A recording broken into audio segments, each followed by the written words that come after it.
One, there is a lot of drama centered around Russell Westbrook and the Los Angeles Lakers, right? The Lakers want to trade Russell Westbrook. It looks like Russell Westbrook wants to be traded from the Lakers, and this marriage is likely over. Russell Westbrook even fired his agent of 14 years because of discrepancy issues with the Lakers. The agent wanted Westbrook to stay, ride it out, try to make it work for a season, but Russ wants to be traded. He wants out of LA based on reports. But here's the big question. What happens if the Lakers can't trade Russell Westbrook? And it's a real possibility, and it's something that we need to at least explore, and I think it's worth a discussion at the very least. Because, I mean, Russ, yes, I do believe that there is a lot of, now I shouldn't say a lot of demand, but some demand for Russell Westbrook. I mean, he's a guy that has a hefty salary, but it's an expiring contract. And many teams would see that very valuable and would be willing to, salary dump or do whatever they need to kind of acquire that, not for the player.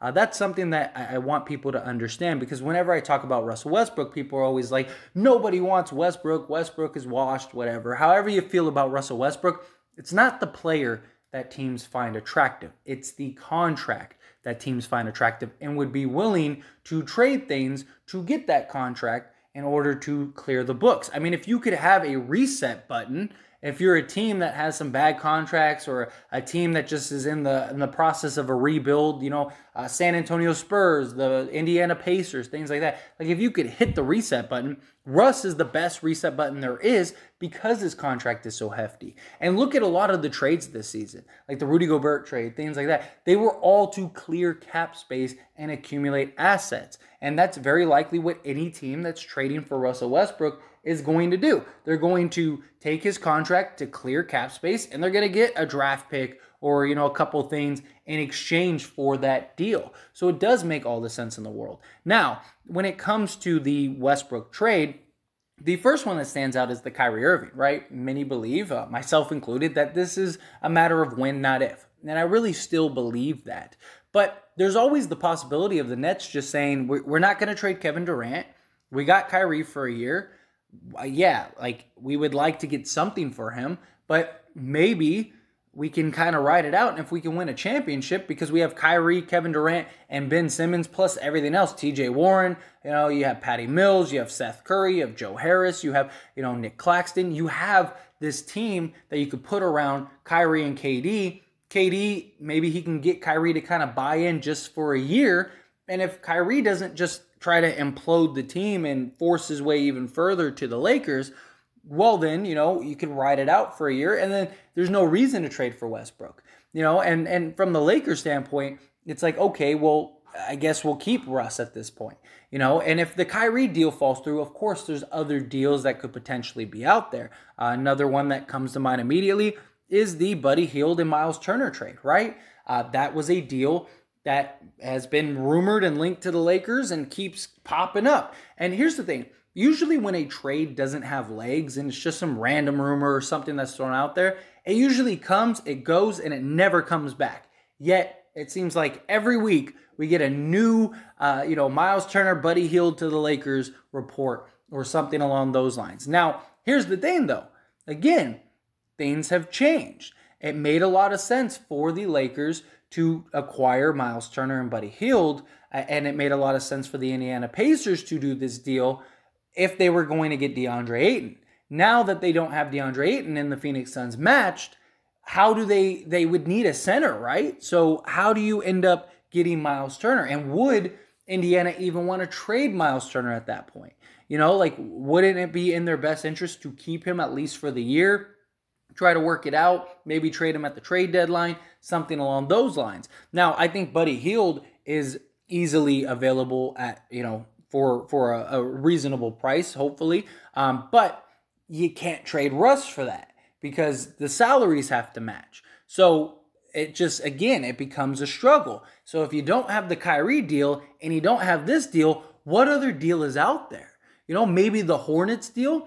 But the problem with the Hornets deal is that ruins all of your cap flexibility next year.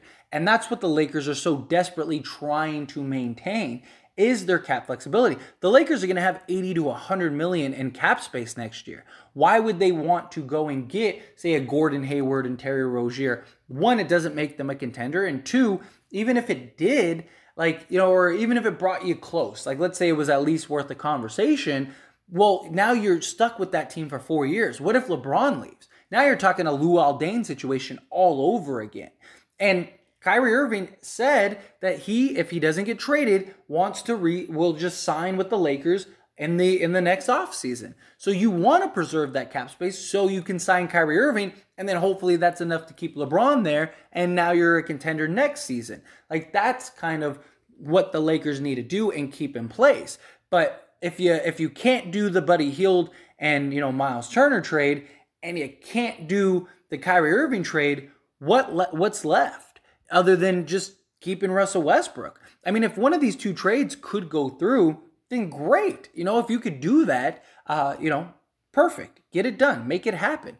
But in reality, that's easier said than done until it's confirmed and until it's official. Although there have been reports that, you know, the Kyrie deal is pretty much worked out. But we don't know if that's 100% true or not, right? Until it actually, you know, ink on paper, you get the announcement, Kyrie Irving is officially a Laker, all of that stuff, it's all just speculation. It's all just rumor. It's just as much likely that the Lakers are stuck with Westbrook. And what are they going to do? Are they going to pay Westbrook are they going to give him the John Wall treatment and have him sit out for a year? I don't think they can. They can't do that. They can't afford it. And Russ, he's not the guy that's going to pull a Kyrie Irving and just not play. He's not a guy that's just going to try to blow up the locker room or something like that. He's going to do what he needs to do. He's going to fit in. But the problem is you don't have an invested Russell Westbrook. You have a Russell Westbrook that doesn't want to be there. He knows you don't want him there. And so is he really going to give 100%? Now, he does need to play well because he wants a new contract. Now, he's never going to be a $47 million a year max guy, but he could realistically be a $10 to $18 million a year guy. There's a team that might, you know, take a flyer on a team like the Knicks. I think would give him, you know, 10 to 15 million a year to have him go to the New York, Orlando maybe. You know, I just think that there is a demand for Westbrook, just not at the $47 million price tag. You know, if Russell Westbrook was, you know, even 20 million, I think there would be a lot more teams that would be interested in taking him on. And I just think that, I think Westbrook is still that guy. I just think he's in just a bad fit in a place that is just really awkward and uncomfortable now. And it's just like, there's a real reality where the Lakers end up not having either of these trades go through. And it's like, if the only other trades out there are for salary, you don't want to do that. You're better off keeping Westbrook, and then his money falls off, and then you can sign Kyrie.